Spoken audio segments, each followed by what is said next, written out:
ಪ್ರಹ್ಲಾದನಾಗಿ, ಬಾಡದ ಬೆಟ್ಟದ ಹೂವಾಗಿ, ಚಿತ್ರರಂಗಕ್ಕೆ ಹೊಸ ಬೆಳಕಾಗಿ, ಬದುಕಿನಲ್ಲಿ ಭಾಗ್ಯವಂತನಾಗಿ, ನಗುಮುಖದ ಪುರುಷೋತ್ತಮನಾಗಿ, ನಮ್ಮೆಲ್ಲರ ನೆಚ್ಚಿನ ಅಚ್ಚುಮೆಚ್ಚಿನ ಅಪ್ಪು ಸರ್ ಆಗಿ, ಅಭಿಮಾನಿಗಳ ಪವರ್ ಸ್ಟಾರ್ ಆಗಿ, ಅಭಿನಯದಲ್ಲಿ ನಟ ಸಾರ್ವಭೌಮ ಆಗಿ, ಕರುನಾಡಿನ ವೀರ ಕನ್ನಡಿಗನಾಗಿ,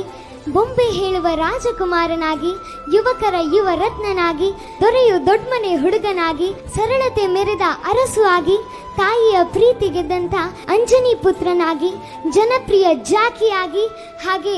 ಡಾನ್ಸ್ ಮಾಸ್ಟರ್ ಅಣ್ಣ ಬಾಂಡ್ ಆಗಿ,